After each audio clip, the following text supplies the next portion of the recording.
We are good. What's up? What's up? What's up? What's up? Welcome back to episode 12. Thank you all for listening to episode 11. Thank you all for listening from episode 1 to 11. Thank you to everyone that's giving me feedback. I really appreciate you all. Bless you. Today is an interesting day because I had a casting in the morning with Dior, and then I just chilled in D3 to work and plan out some content for the podcast and all that stuff like that. And when I finally got home, I just asked myself, why am I doing all of this? Like, why is success, or why is the journey so hard? Why is it so annoying? Why is it so difficult? Why can't it just be chill and easy? That's something I can do from my bed without much thought, without much action and all of that stuff. And unfortunately, this is the course of success. This is the course of winning. The suffering before the winning, the suffering before the success. And there's only one thing, or there's one major thing that stands in our way nowadays. And that's what I'm going to discuss with you now, which is laziness. And how I overcome and manipulate my laziness, how I play the game and I don't let the game play me. And we're just going to discuss this topic at length and break it down to as little as possible so you can leave this podcast, you can finish listening to this podcast, and your laziness problem is going to be fully solved if you take action, if you listen to what I'm saying. So tune in, grab some popcorn, drink some tea, order some food, do what you're doing if you're a multitasker, and give me all your attention. Or half of it, depending on the kind of brain you have. Anyways, welcome to the Get Exposed show. I'm your host, Odia, your battery charger, your vibes bringer, your storyteller. This is the Get Exposed podcast. And let's dive right into it. Back in high school in Nigeria, where I'm from, Nigeria generally, even before high school, it was very, very difficult to be a lazy person. Let me explain why. You know how they tell you to give yourself a reward at the end of every task or everything you do so you feel more motivated and feel more inspired to do it? Well, in Nigeria, the reward of your task or the reward for doing what you're supposed to do or what you want to do was suffering. Like, you would suffer if you do not do this. You understand? Like, you cannot be lazy to... What example can I use?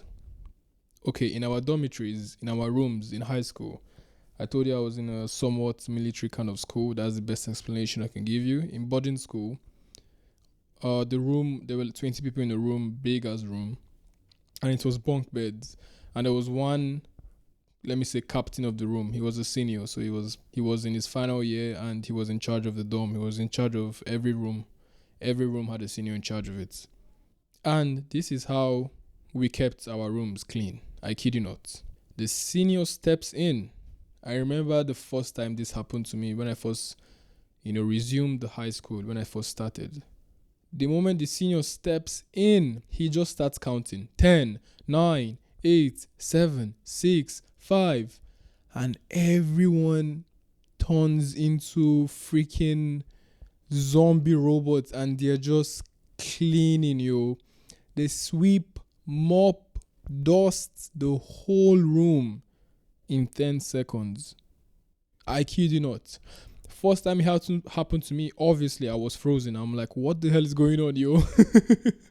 I was in GS1. I was probably 13 or something like that. But everyone in the room, because the room is a mix of students in different years. So you have year 1 students, year 2, year 3, year 4, year 5, year 6. So there's people who have experience with this. They know what's happening. They know the drill. But the new students, obviously, as a new student, I was lost. And everyone was going at insane speeds, you. Like, they will go fill up the bucket with water, mop it, dry it, sweep, dust, lay all the beds, clean the louver glass, because we had this, our windows were like louvers. I don't know if you all know what louvers are. It's like sheets of glass, and then you kind of slide it open and slide it closed. That's how it works. Clean that. Do everything to make the room sparkling clean. I swear to God. And from that day on, I was like, damn, Because you know what happens if they do not clean the whole room in 10 seconds? Everyone lay down, like immediately. There's no waste of time. The moment it goes to 5, 4, 3, 2, 1, everyone is on the floor. You lay down. He just says, lay down. Everyone lays down. He whips out his belt or his cane or whatever he's going to use to flog the shit out of you. Whatever he's going to use to whoop your ass. Everyone lays down and he whoops everyone in the room for not accomplishing the task. So next time, after whooping you, that doesn't mean that's not the end. He gives you 5 seconds. 5, 4, 3, because you're halfway there, obviously, from the 10 seconds. So 5, 4, 3, everyone is perfect. He looks, he likes it, cool. Next.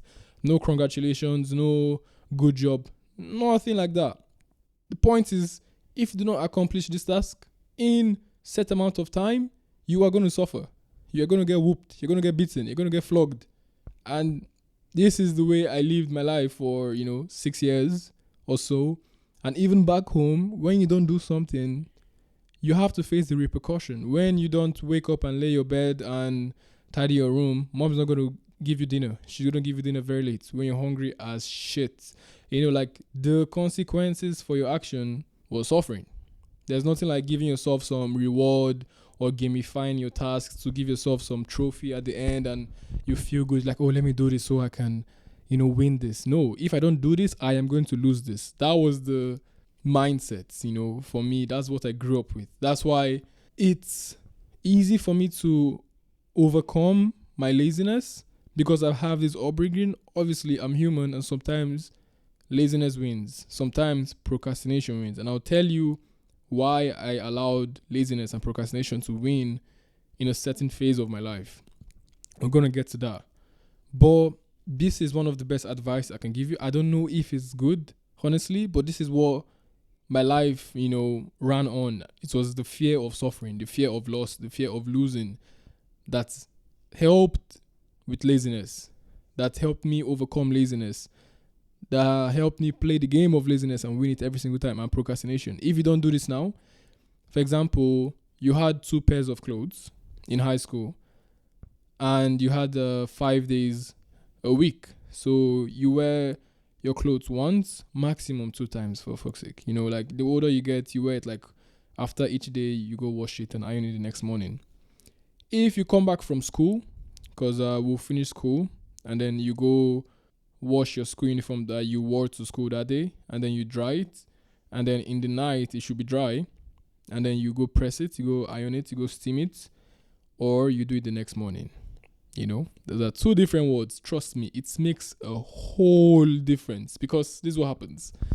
Remember, there's 20 people per room in boarding school and one house had like 1, 2, 3, 4, 5, like 7 buildings. So 20 times 6, that's 140 students plus more than that, way more than that, per house. And we had one common room.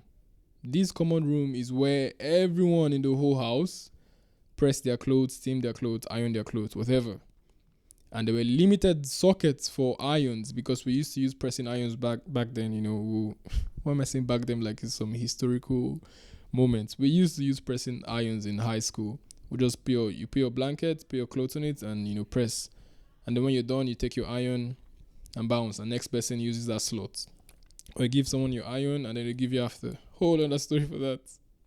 But if you decide to wash your school uniform in the afternoon or wash your school uniform in the night, it changes your life drastically.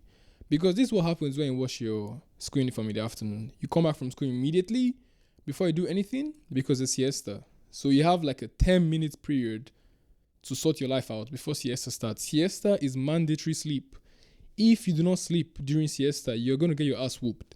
That's how school was, If you're not sleeping by 2 p.m., someone is going to come and check and whoop your ass, literally. If you're talking, even on your bed, laying down, even if you're not actually sleeping, if you're not at least pretending to sleep and closing your eyes and shutting the F up, a senior or the housemaster, which are like the adults, not the students of the house, we call them housemasters, will come and whoop your ass, literally.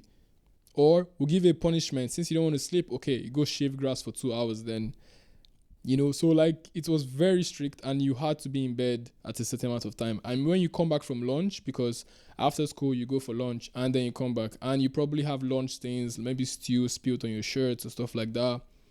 So there's two kinds of people: someone that washes the uniform in a 5 minute period that they have, rush to the bathroom, the laundry room, wash it, dry it in the, outside. What do we used to call it?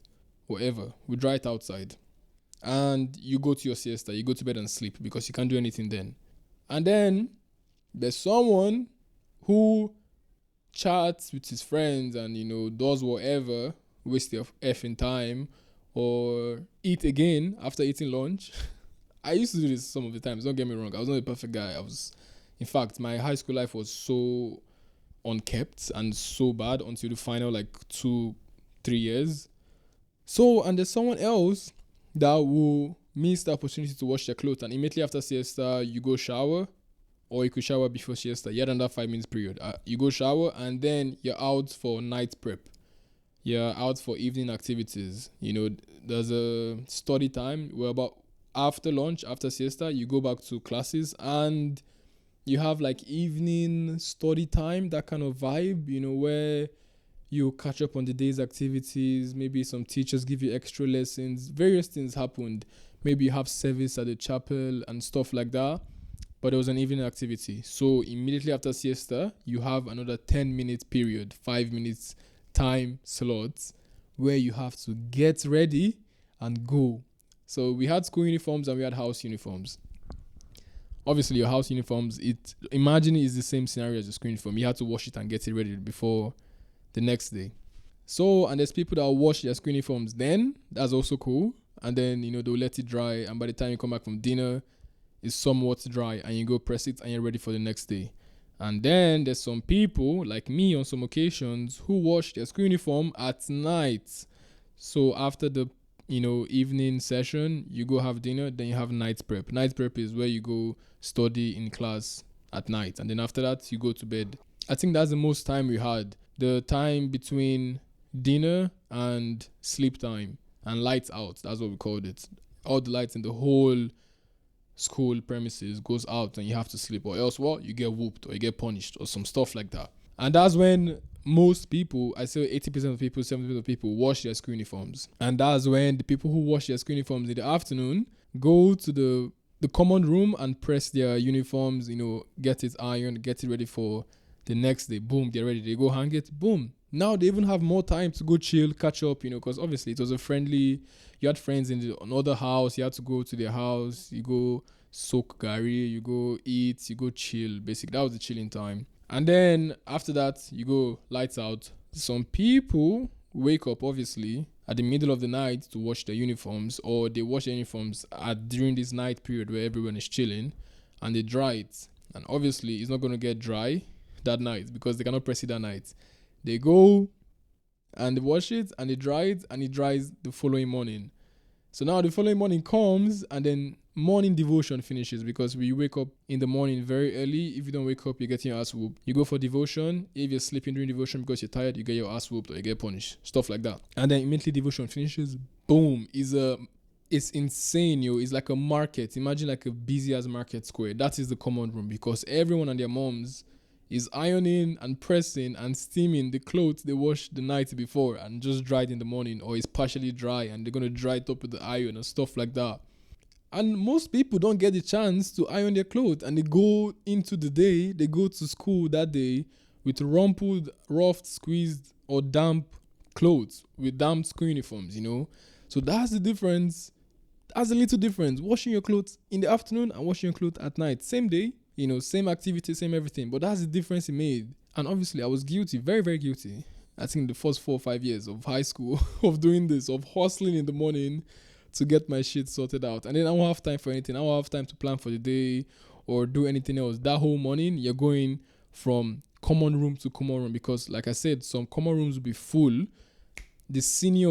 When the seniors want to press their clothes, if you're a junior, you bounce. That's what you call it. You bounce. And if you're a senior, you bounce the junior. So let's say junior is in the middle of pressing his clothes, you tell him to F off, like piss off, and then you iron your clothes, so the junior has to wait. So it's even worse for you if you're a junior and you don't have like a good plan. And I suffered from this because even if you're lucky and you get a space, a senior just comes and bounces you, or a senior comes and gives you his clothes to press. They had that authority. They were the captains of the school. It was such a big flex being a senior in high school. Oh my God, I miss it. And this is how it is. You're going to end up wasting your whole morning doing what you could have done in the night, when it's because the common room is more chill at night. It's not too chill, but it's more chill and you have more time. And if you have 2 pairs of clothes, you can even get your second pair ready in the afternoon before siesta. But that was very, very, very like for the smart, sharpest guys only. Guys that had plugs, or you lived, or your dorm or your room was very close to the common room, stuff like that. And what am I trying to say? I'm trying to say that, like, the difference between procrastinating and doing a task right then, right now, when you can, it can affect your life in a very, very great way down the line. You might not see it. It compiles, it adds up, because you're eventually going to have to do it. And now you're going to use the time you could have used for something else to do it. You're going to use the time you could have used to do another activity, to plan another thing, to see someone else, to be doing that thing you could have done when you should have done it. But then you were busy chilling or relaxing, or you just allowed laziness win and you just decided to do nothing. You said you'd do it later. Why not now? It's not easy, it's hard, but if there's something you have to lose, or if you put something in your head that I'm going to lose something, or I'm going to suffer if I don't do this, I feel that will help you. And that's what helped me overcome laziness. Because like I said, if what happens at the other end of you not doing a certain task is suffering, you're going to be more inclined to do it. For example, if someone came to you now and be like, you need to walk from your house to Dubai Mall in the next 5 hours to live a happy life, to live a good life. Or if you do not walk to Dubai Mall in the next 5 hours, you are going to die. You are going to get cancer. Something really bad is going to happen to you. Which do you think will move people to walk to Dubai Mall in the next 5 hours? For a fact, everyone that heard the second one of them suffering if they don't do it is going to do it. People act on fear. People act more and take more action when they're about to miss out on something, or when something bad will happen to them if they don't do it. This is how you trick your mind. Give yourself a suffering. Like I said, I'm not really sure I should be telling you to do this. I don't know if it is a healthy option. But this is what I do to overcome my laziness, and I think you should try it. Give it a try. If you have been trying this, normal or this good reward approach to laziness and it hasn't been working for you, try this. Put the worst case scenario of what happens if you don't do it at the end, and just watch your mind chase you to do it, because your body, for a fact, doesn't like suffering. Your body loves comfort. Your body will do anything to keep you comfortable and protect you. That is what your brain does. Your brain does anything to protect you. So anything that moves you out of your comfort zone, your brain tries to draw you back. That's why when you don't have something, a reason to do something, like a deadly, I don't say deadly, when you don't give yourself that end result of suffering, then your brain is going to be like, just later, let's relax, we're comfortable now, we're chill now, we're chilling now, let's take it easy. But if your brain knows that it is going to avoid suffering by doing this task, trust me, your brain is going to be in line with you. Be like, yo, get your ass up. Let's do this now.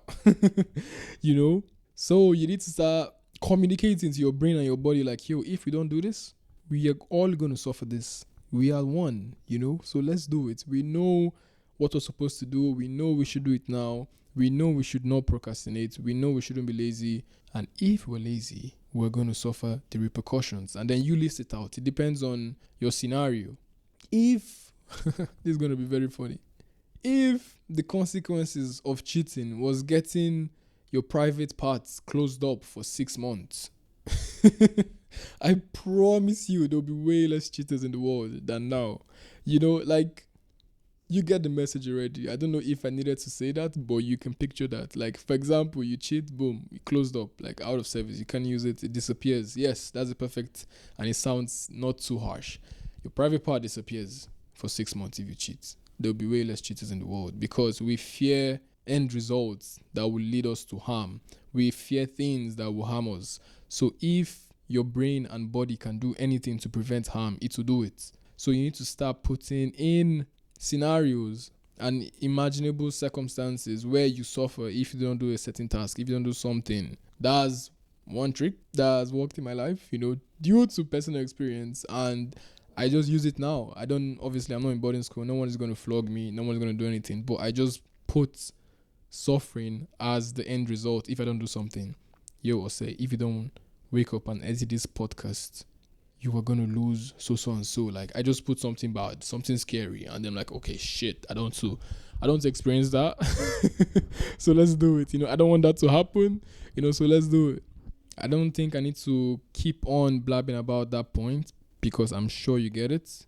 And by the way, if you have like a strategy you use, because everyone has their different means and ways. If you're listening to this and you have ways you overcome laziness and manipulate it and play the game and not letting the game play you feel me? Please share with me so I can share with the people, to the listeners of this podcast. My DMs are wide open. You all know that already. Please share with me. I'd love to learn and see the different ways you all came up with to overcome laziness, because laziness is a bitch, yo. It's so, it's one of those slow killers, and I hate slow killers because you don't immediately see the effects of slow killers. Like procrastination is a slow killer, laziness is a slow killer. Like, there's no immediate repercussion. It's something that builds up and then you see it after a year. After the year is over, then you'll be like, oh shit, damn, I didn't reach this goal, I didn't do this because I was lazy. You don't see it immediately. The same thing as hard work and laziness are like twin brothers, but they're opposites. You keep on working hard for a year, you don't see anything, but then you see it on 365th day. You feel me? Laziness also, you don't see the problem of being lazy until the 365th day. So it's very tricky. You choose your twin brother to roll with. I choose hard work and smart work because I do not want to suffer. I do not want to live a bad life.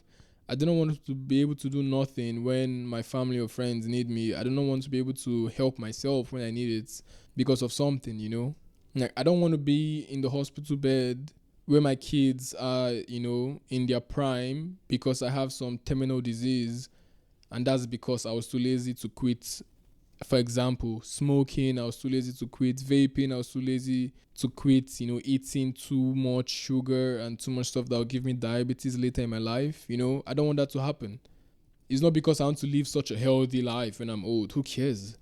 I just don't want to be unhealthy and incapable of helping myself. I don't want to be a burden on others. That's why I am not doing some certain things. That's why I'm overcoming. There's a twist on it. That's why I'm overcoming the laziness not to do some certain things. It's very easy to just pick up a vape and just all day. You feel me? It's hard work and smart work. Just put it down and think of the repercussion later in the future. Because every single person I've met that smokes doesn't want to smoke. At least 95% of people that I've met that smoke, they do not like smoking. They're like, it's for stress and all of that. There's so many other solutions for stress. And these things that they know, they tell me, we discuss these things, but then they can't stop. It's because they have not put like a bad ending towards it. They know that, smoking, all this stuff causes, is bad for you and blah, blah, blah. But they have not really, really created their own personal worst case scenario of smoking. I've already put it in my head, all these things. Like, I've seen people already that are going through the things I do not want to go through because of the habit they were doing when they were young. You feel me? So create your own personal nightmare and let it haunt you if you don't do something, or if you do something, depending on the, scenario. You feel me? Share your own personal, strategies and ways you overcome laziness and you win the game. You feel me? Thank you. Now let's go back to why I was lazy, because I told you, even when this is how I was brought up, this is, my upbringing in life, laziness wasn't an option. I was also in a phase in life where laziness, procrastination, depression, anger, anxiety just took over me. And it happened after my injury, when I got injured, when I fractured my shin playing basketball, and I couldn't play basketball again for more than a year. That was when laziness hits me. And it's not because I had a reason to be lazy. There's never a reason to be lazy. It's because now I was scared of success. I was scared of working hard. I was scared of failure again because basketball is something I was working hard in and I got messed up. It's messed me over. It caused hurt to me, and I was scared of having that feeling again or having that phase in my life again where I was doing something and working so hard at it and all of a sudden something out of my control happens. I was scared of it. So I didn't do anything towards my life. I didn't do anything to help my life or chase any dreams or goals again after that injury because I was too scared of failing. And I was too scared of success because what happens when you're successful and then it all just crumbles or something out of your control just messes everything up. When you're about to put, the last piece of the puzzle, someone just steps on it and scatters it. What if that happens? I was scared of that scenario.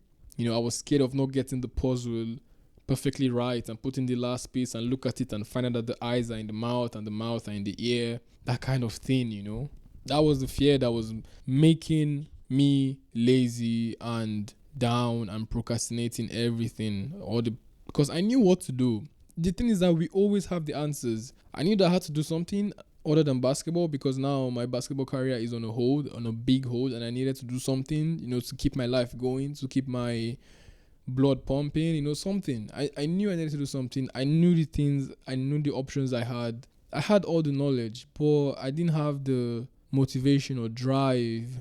And I just allowed laziness win every single time. Because your brain, like I was saying, is built to protect you from danger, from things that are outside your comfort zone. So how do I say this? When you wear your shoe, when you put on your belt, when you go brush your teeth, you do not think, you do not analyze, you do not even pause. You just do it. Because you're 100% sure of the steps or ways to do these things. And you kind of know the result already. If you put on your shoe, the shoe's on your leg. It's very simple. But then when we start doing things like chasing our dreams, like doing something that you are not already accustomed to doing, you start analyzing, you start thinking too much, you don't know the end results, so you're agitated. And your brain doesn't know what's going on, but all it knows is that you are not comfortable. You are not at peace, something is shaking within you. So it tries to pull you back from that thing because it senses whatever that thing is. It doesn't know if it's your dreams and it doesn't know if it's a actual bad thing you should be avoiding. It's just trying to pull you away from that thing. It's trying to stop you from doing that thing. That's what the brain is there for. So you need to step out of your comfort zone forcefully to do it. And there's a video I saw a few months ago, a few years ago, I can't remember. I think it was by Mel Robinson. She has this 5-second rule that she uses. So apparently her and her husband lost their jobs, and their husband started a restaurant and something like that, and made all their friends and family invest in the restaurant.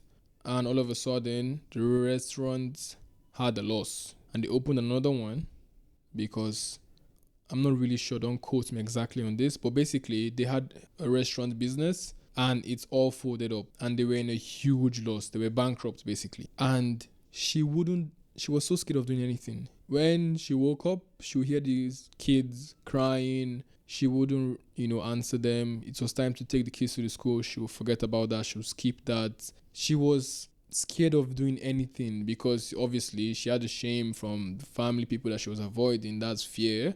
And all these things was keeping her in bed. So she stayed for bed way longer than she should have. She'd get up from bed in the afternoon when she didn't have to do anything, and stuff like that. And how she overcame this, it was a very bad thing in her life, basically. She used to fight with her husband and then ruminate over that and all that stuff.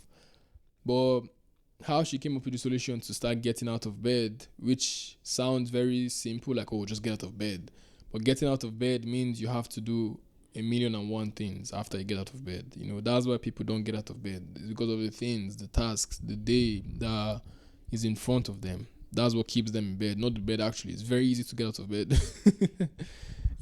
So she came up with this 5-second rule where she woke up and she was like ready to get out of bed. Instead of her thinking of the things she had to do and the problems she had in her life, she just counted from 5, 4, 3, 2, 1, like my seniors in high school. And when I heard this, I was like, oh damn, this is what we did in high school every single time. That's why we were good. We always had a 5-second rule or a 10-second rule or a 20-second rule with everything we're doing. Even if they had this large land of grass to cut, there's a senior that will stand there with 5 of you and he'll count 20, 19, 18, and we just become robots and we do it, and even if 20 finishes, there's very, very, very little that is left, and then we get whooped, and then in 5 seconds it's done. But if no one is there, oh my goodness, we take our time, we drag it.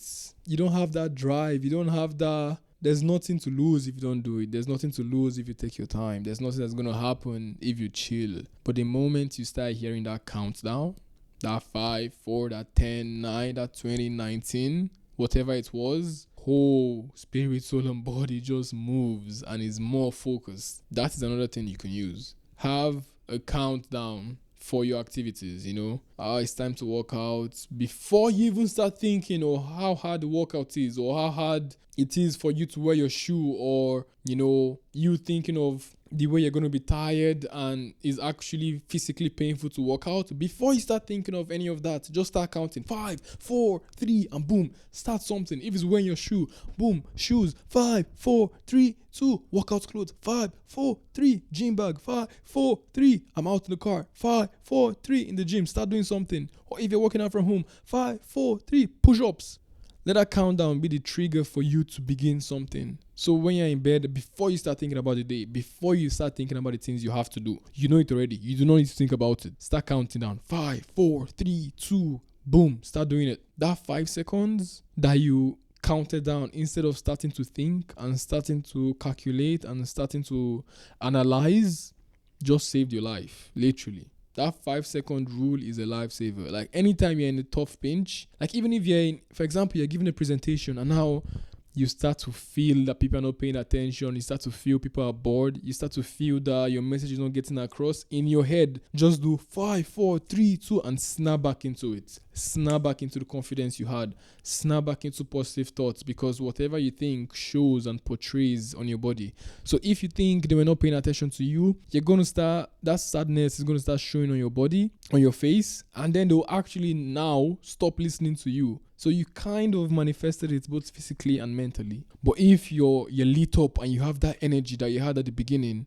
even if they lose focus for 5 seconds because they see such high energy and focus going on, you're going to keep them back in focus. So, and this applies to so many things, anything that you have problem with, that you're lazy about. I don't care if you're scared of the success, if you're scared of the failure, if you're scared of trying, if you're scared of the pain of the journey of it, just literally count 5 seconds and start doing an action. Like, stop wasting time thinking, stop wasting time analyzing, stop wasting time planning. The thing is that when you start taking actionable steps, you think while doing it, like when I was scheduling my Pinterest content for the podcast, instead of me sitting down and, drawing a timetable and, sketching out the ideas that I had and how I wanted it to look, I just literally logged in and pressed plus and create. Then I'm thinking while I'm doing it, like I'm not really spending my time thinking so much on how to do it. Obviously, I did a little bit of research to know what the hell I'm doing. But from the moment you acquire the necessary knowledge to do whatever you want to do, stop thinking and analyzing and strategizing. You have the knowledge, boom, action. Start doing it. Because while you're doing it, you're going to have to think. You cannot take action without thinking. You cannot do anything without thinking. Literally, you're thinking 24/7. So instead of just thinking, act and do, talk and do, think and do, be doing while you're thinking, be doing while you're analyzing. And then you can actually even open more doors to open your mind more to more things, because now you're seeing what you're thinking. You feel me? This is another way you can combat laziness. This is another way I combat my own laziness, because the moment I start thinking now, I have this bad attitude where there's a task I want to do, there's something I want to do, and in my head I do it already. So now that I've done it in my head, there's no need for me to do it physically. I don't know if anyone else has this problem, but I had this problem a few months ago. I will make a whole social media plan and mood board in my head, And because it's in my head already and I can see how it will look and feel how it will look even, I procrastinate the shit out of it because to me, I've already done it. This is the cons of manifesting, I'll say. This is one of the cons of manifesting. There's a big difference when you say, I want to do this, and when you say, I will do this. They carry different weights. I want to do this doesn't carry any weight at all, yo. I will do this, or is already putting a weight on your shoulder. Like, yo, you said you will do this. Be a man of your effing word and do it. If you just say, I want to do it, be like, okay, you want to. Oh, that's cool. If you say, I want to retire my family in the next, 3 years. I want to retire my mom and dad so they can have a nice life. I want to get myself a car by next year. That's cool. Anyone can say that. But the moment you switch that one word and say, I will retire my parents by next year, I will get myself a car next year, your brain is already going to action. Your brain is already going to work. You're already going to start saying things you can do to do that. Because if you say, I want to do something, I feel that it's all imaginary. Like you start imagining yourself with that thing that you want. Let's say, I want to get a nice BMW by next year. I want to get a nice Lamborghini Urus next year. You already imagine yourself and seeing yourself in that car, which is how to manifest. But there's a balance, And then now you're kind of just relaxed. You're comfortable in that dream world. It is a dream world. And then wants and all the things you want in life, it's like this world you created where you can see yourself actually having it and feeling yourself having it. But then when you come back to earth and you be like, yo, I will have a Lamborghini Urus by next year. Boom. So if I don't have a Lamborghini Urus by next year, I'm a capper. I'm a liar. I am not a man of my word. Like, what can I do to get it? Like, how do I get it? What are the things I can do now? You're going to start moving. You're going to start doing something, But if you just dwell on that want, you're going to keep on wanting. We all want things to the day we die. We're all going to be wanting. But how many things will we do by the time we're gone? And how many things do we want to do? So there's a big difference. Feel when you want to do something, say will instead of want. I want to go to the gym tomorrow. I will go to the gym tomorrow. Boom. Different world, different actions, different reactions, different everything. It's heavier. It's pushier. It's more holding you accountable. You feel me? I will make so and so amount of money by next month. Oh, I want to make so and so amount of money by next month. Oh, I will get a promotion at work next month. I want to get a promotion at work next month. Oh, I will meet the girl of my dreams next year. Oh, I want to meet the girl of my dreams next year. Want is weightless, is nothing, it's useless. If you can get rid of that word entirely, please do get rid of it.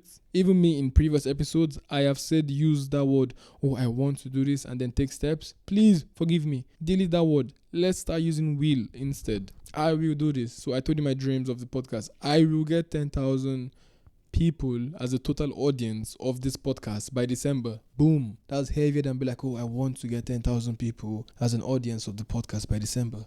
You feel me? Will carries more weight. You have to have the will to will things. Hey, see what I did there?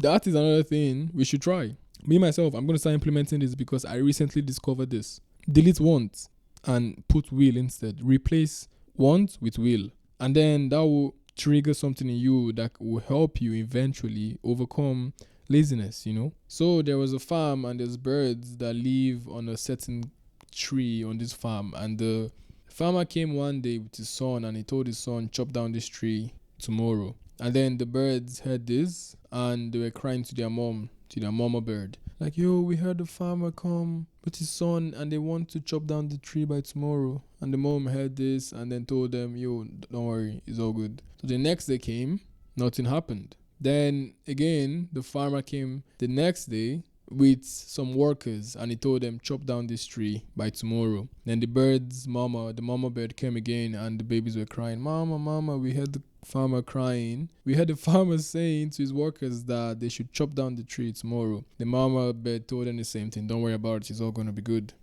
The next day came, nothing happened to the tree. Then today, the farmer comes on his own and he said, I am going to chop down this tree. And now the birds, the mama bird came again. The birds were like, mama, the farmer came and he said he's going to chop down the tree tomorrow. Then now they're like, oh shit. Now she's like, oh shit, let's get the hell out of here. Let's go. And they left. And then the next day came and the farmer chopped down the tree. Now, what is the lesson for this story? And obviously, the birds built their nest somewhere else on another tree and another farm, so they were safe. Why didn't the mama bird react to the first time and the second time the farmer came to chop down the tree? It's because the first time he came with his son, second time he came with his workers, and third time he came by himself. So the third time he's like, you know what, I'm gonna do this myself, because the son didn't do it, the workers didn't do it. So it's like, yo, I'm gonna do it myself. What I'm trying to tell you, what I'm trying to share with you, what I learned from this was that when you want something done, do it yourself. When you want a task to be done, do not rely on other people to do it for you. Do it yourself. Have complete control and responsibility over things that affect you directly. Because no one is going to get affected if they don't do it. You're the only one person that's going to get affected. So why would they put that much energy? Why would they understand the impact of this when it's not affecting them? So if you want something done, especially when it's for yourself, do it yourself. And relying on other people and giving other people the responsibility over your life and things you want to do is indirectly giving in to laziness, because you could have done it yourself, but now you're looking for easy ways out to do it. So you're telling people to do it for you and all of that, and you're trying to shift the responsibility on other people. That is laziness. So if you want something done, get it done yourself, because other people cannot have the same drive that you do. Obviously, there's things that you cannot do alone. You need other people to put in some effort. But things that affect you directly, you gotta do it by yourself. You feel me? Like if you have a project in your office or at work or something like that, and you tell someone to help you, for example, you have this photo shoot coming up, this campaign you're shooting for a brand. And then you tell your friend, yo, please help me come up with a mood board for the brand so I can show them. And then you just go chill and do whatever. Tomorrow comes, he hasn't done it. It's like, oh, bro, sorry, I forgot. That's trying to give responsibility to other people, because it will be easy if your friend just makes this mood board and boom, you submit it and, job done. Easy way, innit? Well, that friend has nothing to lose if they don't do it. If they have something to lose, if they're part of the project and they'll miss out on this opportunity, if they don't do it, then yeah, okay. You can divide the labor. But if they have nothing to lose and you want them to help you with something, they won't, because they have nothing to lose. Obviously, on rare occasions, it's possible. Like coming down to the base of it, why? They cannot, even if they do it, they cannot do it the way you want to do it. They won't do it the way that will help you the most, because they cannot. It's not like they're bad people. They just can't put the energy into something that won't impact them directly. You feel me? So if you want things done, do your best to do it yourself. Do not rely on other people. Other people can help you, they can help the process, but when it comes down to it, you are the one who should be fully responsible for your life, for your actions, for your character. You feel me? It's like saying, it's like telling your friend, anytime I say the F word, please remind me. Like, yo, you cannot remind yourself. You feel me? Like, let's say you want a character change, you want to start cursing, you want to stop cursing as much as you were cursing before. You want to curse less, and then now you're telling your best friend to help you, remind you anytime you curse, he tells you or something happens like that. Like, yeah, it's cool, that can happen, but then your best friend is going to forget eventually. You're going to forget eventually, and nothing's going to change. You're just going to keep on doing it. But if you hold yourself accountable and do what I told you to do earlier, and say every single time I curse, I pinch myself hard on my arm or something like that, like very hard, painful hard, or I pinch my lap very hard every single time I curse, you're going to stop cursing way, way, way sooner than you expected. Trust me. And I'm not promoting self-harm here. I'm just saying, give yourself a reasonable punishment that happens when you don't do something you said you're going to do. When you don't do something that you plan to do, something that you're supposed to do. If you don't do it, give yourself a punishment at the end. Something reasonable. Don't go cutting yourself and harming yourself for any reason. No, just something reasonable. But still something that hurts though. Find the balance. In everything in life, you have to find the balance. Don't do the extreme of either.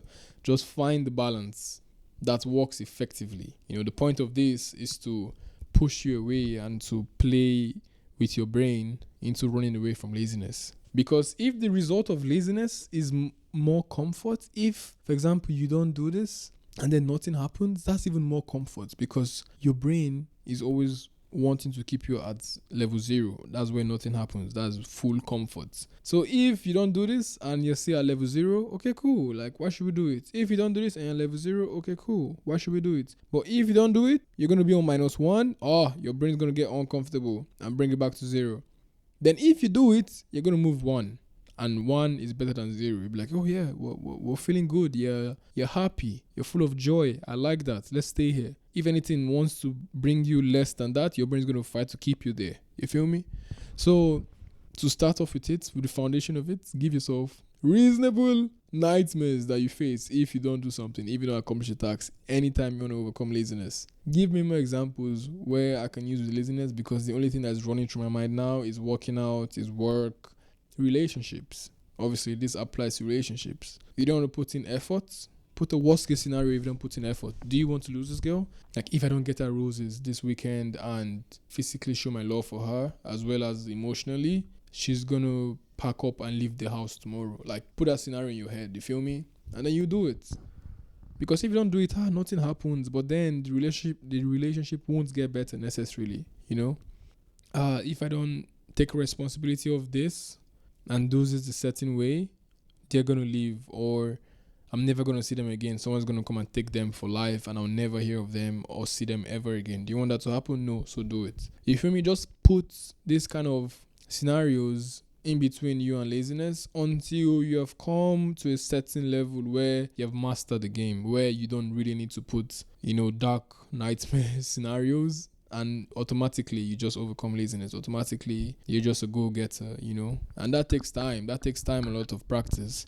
Obviously, if there's strategies you use other than this nightmare strategy, that's what I'll call it, the nightmare strategy, let me know so I can share with people. But this is what I personally use, and this is what I'm personally sharing, and this is what has helped me. You feel me? Is the fear of losing something or the fear of not becoming something that I use to overcome my laziness. That's not the reason I do it, but just to get over that hurdle. Different obstacles require different approaches. You feel me? This was the approach to laziness. I do it. Everything I want to do is out of love and everything, but love is love is peaceful. Love is weak. I don't say love is weak, but sometimes you need violence.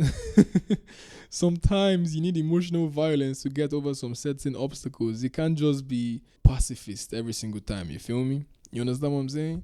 You can't just be a pacifist every single situation and obstacle. It's good to be peaceful and all of that, but sometimes you need to apply violence and force. Diamonds and gold, they require pressure and heat to become what they are. You feel me? To make your phone, something had to be destroyed and blown up to get the materials to make the phone. So every single thing that is good, every single thing that you want, like you need to have a certain level of violence to get it. Or else you won't. It's just be there, because the phone is not going to come out of the rock on its own. It needs a bomb to extract the cobalt. Or mining rigs, or mining machine or whatever, that kind of force to break it down. Oil needs to be drawn out of the earth. It's not just going to come out of the earth because we need it. You feel me? Gold needs to be melted to make jewelry. It's not just going to become jewelry because we want it to become jewelry. You need to apply force sometimes to get what you want. Not even sometimes, a lot of times. Especially to your mind, especially to your brain. Because it lacks comfort, it lacks no force. But you need to tell it, like, yo, we do this the hard way to get what we want. So yeah, I hope that helped you. And if you're asking, if you're watching this and looking at my beautiful outfit that I hope you'll see, I think I'm going to take pictures with this and post on Instagram. This sweater is from Z3 Studios. The accessories, everything, the rings, the bracelet, the chain, I got sent is from, let me see, from Saz Unravel Studios. All these brands, and the pants also from the same studio. They're all Korean brands, and unluckily they don't have an Instagram. So I don't even know what I'm telling you. They're like very local studios based in Korea that my boy hooks me up with, from time to time. But I will find a way for you all to get it. But until then, just enjoy the fit and just know that I look cool as shit. Don't take me too seriously, please. Anyways, I've been looking and analyzing something for a while now. I think I'm giving you too much content on social media, that to the point where you don't even have to go listen to the podcast because I put so much content, and you can literally use Reels or TikTok or the short clips that I make to listen to an episode, because I post 14 to 15 Reels per episode, and with those Reels you get the gist of the whole episode already. So I'm going to change my approach and make it teasers. I'm going to make every Reel now a teaser. I will not finish what I'm saying just to annoy you and make you go listen, because you see, you need that force. You that obviously you're listening to this, thank you. You came here, you don't need that force. You're one in a million. I love you. Thanks, bless. But people in general need force to do something, or you need to apply force to yourself to do something. The easy way is never the best way. I don't know why. I just don't know why. Like why do I need to have 10k views to get 100 listens? Why do I need to have, if we need, how do I say it? Like, imagine if 100 people saw your post and 70 people liked it, 30 people commented. It never works like that. You need 10k to get 70. You feel me? Like, you just need like a great velocity or like a huge force to get a little result. Like, the orange juice that comes out of one orange is so little. You feel me? You need, like, I can't remember the exact number, but 10 to 15 oranges to make 1 cup of orange. You feel me? Like, we just need more of the gross to see, some results. And that's kind of how the way the world works. I don't know why it annoys me, but it is what it is. I'm not going to start to think over that. I can't change it. It is what it is. So yeah, that's my content strategy from now. It's going to be full of teasers, and to get the whole gist, to get the whole shebang, you're going to have to listen to the episode, because I'm going to keep on optimizing and finding more ways I can help you fully. I don't want to help you, because when you listen to the Reels and the TikToks and the short clips, you don't get the full gist, you don't get the full message. You don't see where I'm coming from. I don't see where I'm going. You just hear like a clip of some bomb or something that I spilled, and okay, cool, we've listened to episode 11. By the time you watch 14 Reels, khalas, you've kind of listened to the episode. You feel me? Even my friends were telling me this, like, oh, I was asking them, where you listen? They were like, oh yeah, on Reels. I'm like, oh damn, that means I'm doing something wrong, because I want you all to either watch it on YouTube or listen on Spotify or Apple Podcasts. That is the goal of the podcast. Or else I would just have done Instagram Reels. You feel me? It was marketing, but now I'm turning Instagram to a podcast platform itself. So that's gonna change. Change is the only thing that's permanent, and I'll see how that goes. If you have any suggestions for me for the podcast, I am open-minded, to things how I can get this message, this episode, to the right people. That's all I want. And I really wish is that even if it's 100 people that see it on social media and like 40 or 30 actually come to listen, I wish that's how it worked. But you need mass volume to get little conversion. You feel me? So I need to find ways to get it to more people so it finds the right people. I don't want to get necessarily big and viral. I just want to reach as much people. This will leave a positive impact on them. You feel me? So if you have any suggestions on how I can do that, please, I'm open-minded. And thank you all for supporting the podcast up to this moment. Honestly, it hasn't been an easy ride, but it has been a joy ride. I really enjoy the process and the journey of doing all of this. Like, really, really, really, really. Thank you all, because if you guys didn't listen, I would have stopped, because what's the point? But the feedback I've gotten, the engagements I've seen, the way people who listen like it's really like tells a lot that I'm doing something right. And I really, really appreciate you all for telling me, because if you didn't tell me, I won't even know. I'm just going to be running on my vibes, and there's a limit to where your vibes can take you. You need a balance, you feel me? You need some feedback, and you just feel yourself. Obviously, I don't need outside validation, but I'm also doing this for people, so I need the people I'm doing it for to tell me if they like it. So yeah, that's about it for episode 12. We talked about laziness in this episode after we've talked about forgiveness in the past episode, and I'm going to try my best to get a guest on the next episode to talk about a certain topic. I promise. I've been sleeping on that, honestly. I have not really hustled my potential girls that I have. I have a list already of guests, and everyone has accepted and approved to be on the show, but I haven't just taken the needed steps yet, and I'm going to do that and have a guest for you on potentially the next episode. Thank you again for tuning in. This is the Get Exposed Show by Odia, your battery charger, your vibe bringer, your storyteller. Kapaichi Marimara Chipaku. Bless up, yo. Bless up. Bless up. Bless up. Bless up.